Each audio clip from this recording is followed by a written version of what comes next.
नमस्कार दोस्तों, मेरे यूट्यूब चैनल में एक बार फिर से आपका स्वागत है। दोस्तों, आज हम देखेंगे कि मॉनसून कैसे होता है, यानी कि बारिश कैसे होती है।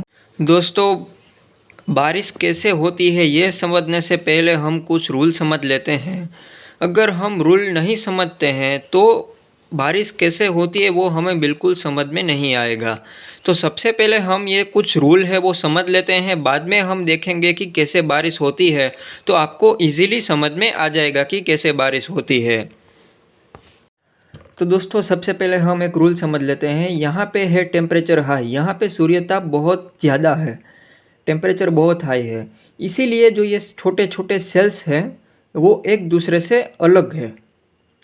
ये जो तापमान की वजह से, तापमान ज़्यादा होने की वजह से ये जो सेल्स है वो एक दूसरे से दूर चले जाते हैं।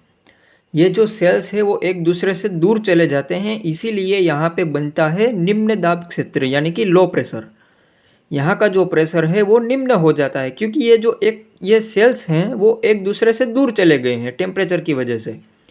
तो सेम चीज़ अब दोस्तों यहाँ पे है टेम्परेचर नॉर्मल या फिर कम। तो यहाँ पे सूर्यताप बहुत कम है, तो कम होने की वजह से ये जो सेल्स है वो एक दूसरे के पास आ गए। आप समझ रहे हो, टेम्परेचर कम होने की वजह से ये जो सेल्स हैं वो एक दूसरे के पास आ गए।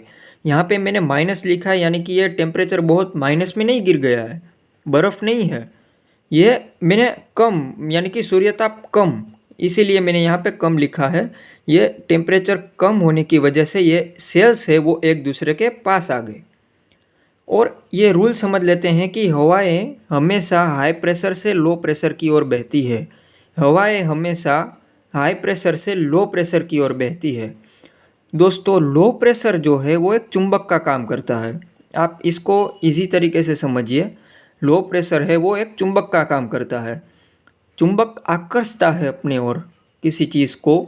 तो यहाँ पे लो प्रेशर है वो हाई प्रेशर वाली हवा को अपनी ओर आकर्षती है, यानी कि आकर्षित करती है। तो ये जो हवाएं हैं ये लो प्रेशर की ओर जाएगी, हाई प्रेशर से लो प्रेशर की ओर जाएगी। अब दोस्तों, दूसरा रूल समझ लेते हैं। दोस्तों, अब हम दूसरे रूल की ओर आते हैं। जब गर्म हवा होती है, जब कोई भी हवा होती है वो गर्म होकर हमेशा ऊपर की ओर उठने लगती है। अब मान लीजिए ये हवा है और ये गर्म हुई तो ये ऊपर की ओर उठने लगी। अब उसमें आर्द्रता थी, यानी कि नमी थी, जलवाष्प था। तो क्या होगा कि वो संघनन होगा। अब ये ऊपर, बहुत ऊपर तो नहीं जाएगी, क्योंकि अंतरिक्ष में तो नहीं चली जाएगी। ये ज़्यादातर पृथ्वी की मौसम या सभी घटनाएं क्षोभ मंडल में ही होती है। तो ये 12 किलोमीटर का जो क्षोभ मंडल होता है उसके अंदर ही ये हवा रहेगी, तो ये बहुत ऊपर तक नहीं जाएगी। तो दोस्तों, जब हवा ऊपर जाएगी तो ये कभी ना कभी संघनन तो होगी। ये गरम गरम तो नहीं होगी। तो दोस्तों, ये संघनन होगी और संघनन होकर ये बादल का रूप लेगी। जो हवाएं हैं वो गर्म होगी, गर्म होने के बाद वो ऊपर उठेगी, ऊपर उठने के बाद वो संघनन होगी, संघनन यानी कि वो ठंडी होगी और ये बादल का रूप ले लेगी। पर दोस्तों, जो ठंडी हवाएं हैं वो बहुत भारी होती है। भारी होने की वजह से वो ऊपर नहीं उठती है। अब वो क्या होगी कि उसमें बहुत भार आ चुका है, वो बादल है उसमें बहुत भार आ चुका है, तो वो अब नीचे गिरेगा। तो जब ठंडी हवा भारी होने के कारण नीचे गिरती है और बारिश लाती है। आप समझ रहे हो बात को। अब हम आते हैं अपनी मेन बात की ओर।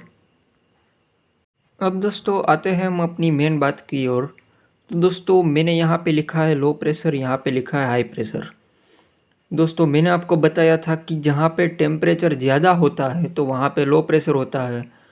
तो दोस्तों, जब मार्च से लेके जुलाई तक का अगर हम एरिया देखें तो यहाँ पे हमारा जो इंडिया है वहाँ पे लो प्रेशर, यानी कि गर्मी का सीज़न होता है। तो यहाँ पे मैंने कैसे हाई प्रेशर लिखा है वो आपको क्वेश्चन होता होगा। तो दोस्तों, मैं एक रूल बता दूँ फिर से कि समुद्र जो है वो न जल्दी ठंडा और न जल्दी गर्म होता है। समंदर जो है वो हमारा न जल्दी ठंडा होता है और न जल्दी गर्म होता है। दिसंबर जनवरी तक ये बहुत गर्म था और जब फरवरी आई तो अब ये धीरे धीरे ये ठंडा हो गया।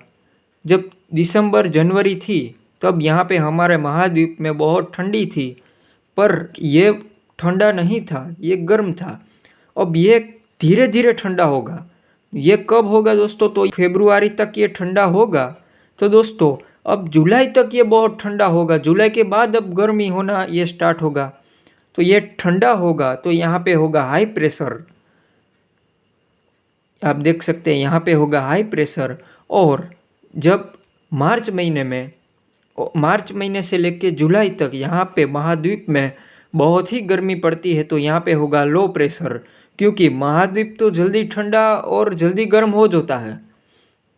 यानी कि जब महाद्वीप में होता है तो वहाँ पे वो जल्दी ठंडा और वो जल्दी गर्म हो जाता है, पर समंदर है वो न जल्दी ठंडा और न जल्दी गर्म होता है, यानी कि देरी लगती है उसमें।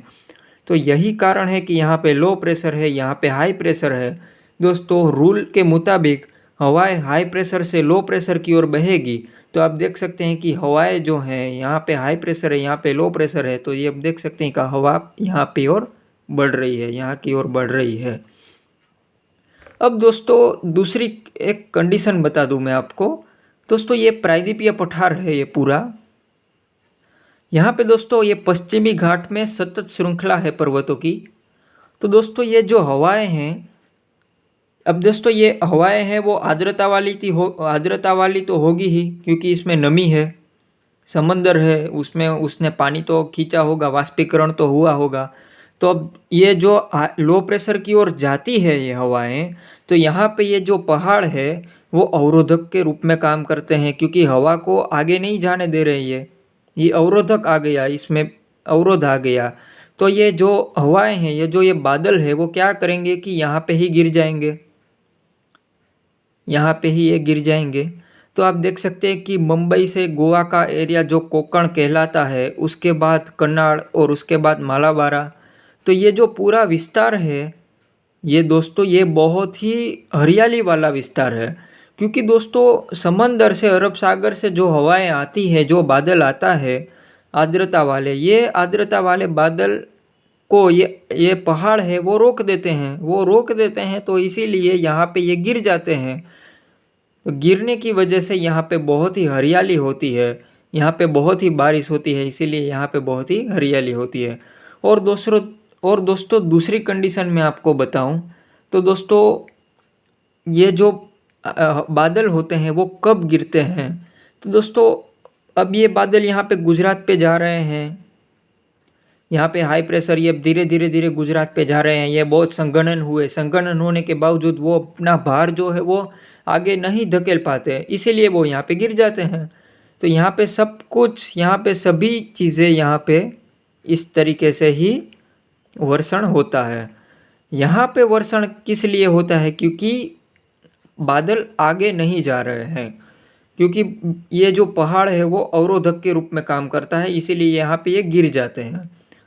ये हुई पहली कंडीशन। और दूसरी कंडीशन, जब ये संघनन होते हैं बादल तो भारी होने की वजह से ये गिर जाते हैं। तो ये गिरने के बावजूद यहाँ पे ये वर्षा लाते हैं। तो दोस्तों यही कुछ जानकारी थी जो मुझे आपके साथ शेयर करनी थी। इस तरीके से बारिश होती है हमारे इंडिया पे। तो दोस्तों अगर वीडियो पसंद आते तो लाइक कीजिए, शेयर कीजिए, सब्सक्राइब कीजिए। सब्सक्राइब करने के बाद बेल आइकन को दबाना ना भूलें। Thank you very much.